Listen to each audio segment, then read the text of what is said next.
We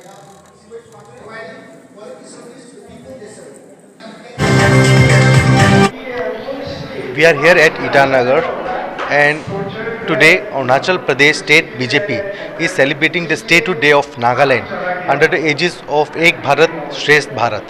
और हम यहाँ पे आए, ये स्टेटहुड डे जो नागालैंड का अरुणाचल में सेलिब्रेट किया जा रहा है, और हमारे साथ हैं स्टेट कन्वीनर ताकिर कुर्दू जी। वो बताएंगे इसके बारे में। सर, आज क्या सेलिब्रेट किया जा रहा है? आज ऐसा है, हमारा बीजेपी का सेंट्रल लीडरशिप का डायरेक्टिव्स है देश में सारा हिंदुस्तान में यूनिटी, इंटीग्रिटी और कल्चरल एक्सचेंज बनाए रखने के लिए और एक दूसरे के स्टेटहुड डे को मनाना है बोल के, इसलिए आज नागालैंड का स्टेटहुड डे है, उसको हम लोग मना रहे हैं अरुणाचल का बीजेपी लोग। सर, आप लोग की सरकार के ऊपर तो एलिगेशंस लग रहे हैं, और अभी जैसे जगह जगह प्रोटेस्ट भी चलते हैं कि करप्शन के चार्जेस आप लोग के सीएम है पेमा खांडू, उनके ऊपर भी लग रहे हैं। ये दिल्ली में भी धरना होता है, आप क्या कहेंगे इसके? तो युवराज जी, सबसे पहले तो मैं यहाँ में not on behalf of party, हमें एक ताकिर कुर्दू हिसाब से आपके सामने में हूँ, उस हिसाब से मैं बोल रहा हूँ कि आप सब मालूम है कि जो अभी जो प्रोटेस्ट चल रहा है उसका पीछे कौन कौन है। जो अभी जो हमारा कुछ एक्स लीडर लोग है, जो 2024 में अगर पेमा खांडू रहते रहेगा तो वो लोग वापस नहीं आ पाएंगे। पेमा खांडू का तरह से उन लोगों का टारगेट है कि अरुणाचल में बीजेपी को खत्म करना है। अगर पेमा खांडू एक स्ट्रॉन्ग, एक अच्छा लीडर आज अरुणाचल जनता का सबका दिल में है, तो अगर पेमा खांडू को कहीं ना कहीं तरह से फंसाना है, ऐसा करके अरुणाचल बीजेपी को ख़त्म करना है, उनका ये साजिश है। तो ये साजिश कभी अचीव हो ही पाएगा नहीं। तो अरुणाचल में सब जानता है कि एक जमाई था, इतना करप्शन होता था, तो पेमा खांडू आने के बाद करप्शन काफ़ी मिनिमाइज हो गया। वो हर ब्यूरोक्रेट, हर लीडर, हर सोशल वर्कर, हर एरिया का हर लोग जानता है ये चीज़ को।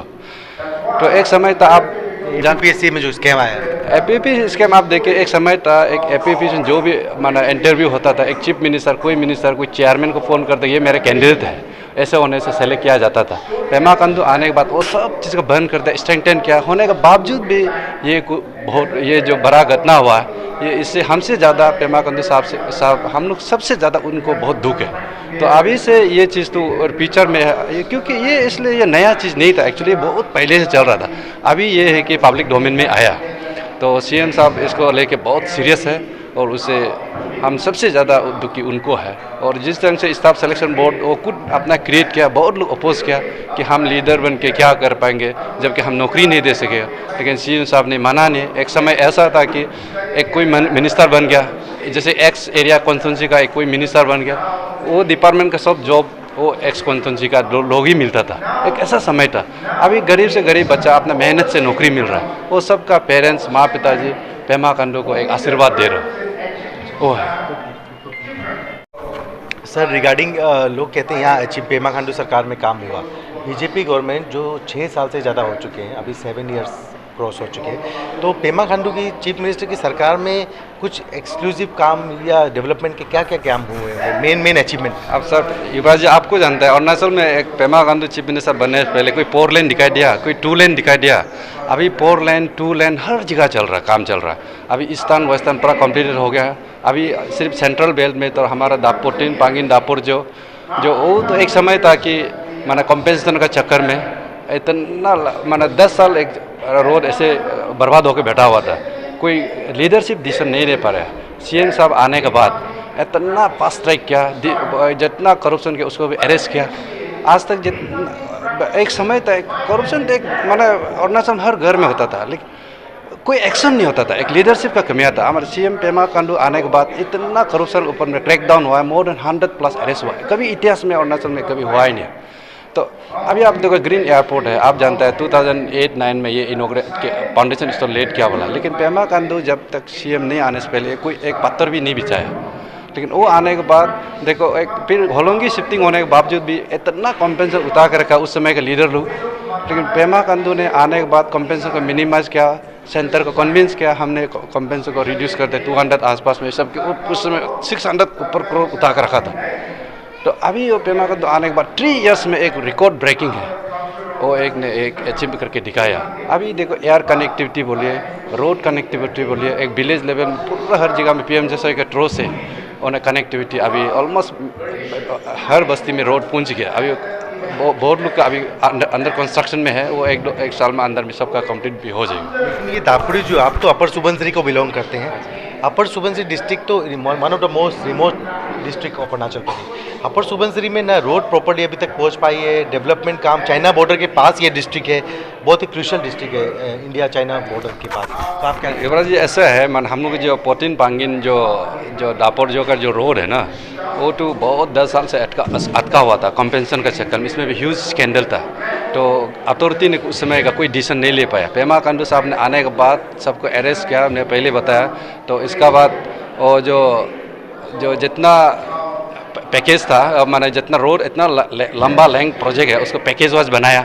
एक अभी काम वार पुटिंग में है, अभी 1-2 साल में काम कंप्लीट हो जाएगा। और सबसे खुशी की बात वही है कि हमारा माना गोगामुख टू दापुर जो अपर सुबनसिरी का जनता का डिमांड था, उनको हमारे पेमा साहब और उनका साथ हमारे किरण साहब ने वो रोड को भी अभी गवर्नमेंट ऑफ इंडिया से अप्रूव करा दिया। वो जल्दी से जल्दी ये काम भी शुरू हो जाएगा। अगर ये काम बनने के बाद हमारा ये अपर सुबनसिरी आसाम से जस्ट हार्डली 70 किलोमीटर होगा।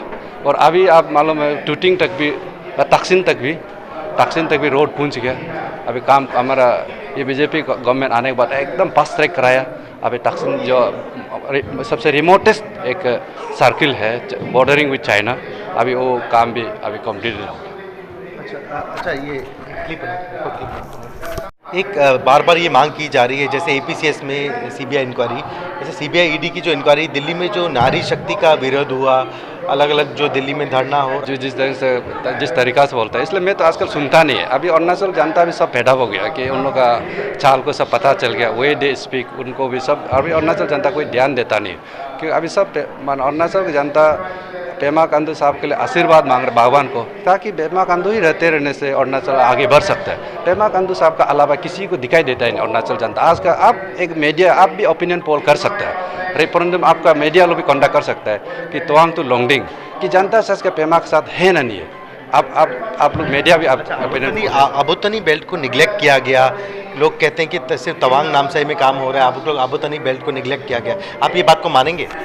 नो, ऐसा बिल्कुल नहीं है। डेवलपमेंट पूरा इक्वली हो रहा है, डेवलपमेंट इक्वली हो रहा है। इसमें कोई ऐसा वो गलत बात है, पॉलिटिकली मोटिवेटेड वर्ड वो हमारा अरुणाचल में डिवीजन लाने के लिए वो एक वर्ड है। तो आप कहते हैं सरकार स्टेबल रहेगी? 100% स्टेबल रहेंगे। और आप जो अभी रिसेंटली प्राइम मिनिस्टर का स्पीच को भी देखा, हमारा जो अभी प्रोटेस्ट कर रहा है दिल्ली में बैठा है, उन लोगों का 2 टेक्निक है। एक सेंट्रल हमारे लीडरशिप को एक दबाव डालने के लिए और कोर्ट में दबाव डालने के लिए, और दबाव से नहीं चलता। अब प्राइम मिनिस्टर के जो ग्रीन एयरपोर्ट में स्पीच में देखा, प्राइम मिनिस्टर ने हमारा पेमा खांडू साहब को और उनका कैबिनेट टीम को 2 बार एक कांग्रेचुलेशन दिया, तारीफ किया कि आपका लीडरशिप ने इतना हमारे सेंटर को इतना फ्लैगशिप प्रोग्राम को सही ढंग से इम्प्लीमेंट किया बोल के तारीफ किया। और पेमा खांडू साहब को एक लोकप्रिय नेता एक बताया। और उनमें स्पीच में भी यही बता दिया कि अरुणाचल में अभी भी जैसे अभी चुनाव हो रहा है, जैसे यहाँ राजनीति खेल रहा है, उन्होंने एक माना क्लियरली एक मैसेज भेज दिया। जिस ढंग से अभी प्रोटेस्ट तरह से चल रहा है, वो एक पॉलिटिकली मोटिवेटेड है बोल के। हमसे ज़्यादा प्राइम मिनिस्टर को हम लोग सबसे ज़्यादा, आपसे ज़्यादा, सबसे ज़्यादा प्राइम मिनिस्टर ऊपर में, प्राइम मिनिस्टर के पास में इन्फॉर्मेशन है कि पेमा खांडू का पीछे, ये बीजेपी सेंट्रल गवर्नमेंट का पीछे, स्टेट गवर्नमेंट का पीछे कौन कौन लगा हुआ है। तो प्राइम मिनिस्टर के पास में हमसे ज़्यादा उनका पास में इन्फॉर्मेशन है। डेजिग्नेशन होना? मैं ताकिर कुर्दू हूँ, स्टेट कन्वेनर, हाँ टूरिज्म, लेकिन मैं यहाँ में एक इंडिविजुअल ताकिर कुर्दू हिसाब से बोल रहा हूँ। तो हमारे साथ थे ताकिर कुर्दू जी, बीजेपी के एक नेता। अभी इंडिविजुअल हिसाब से इन्होंने सरकार के बारे में और अरुणाचल की स्थिति के बारे में बताया। Yuvraj Mehta for India Today from Itanagar.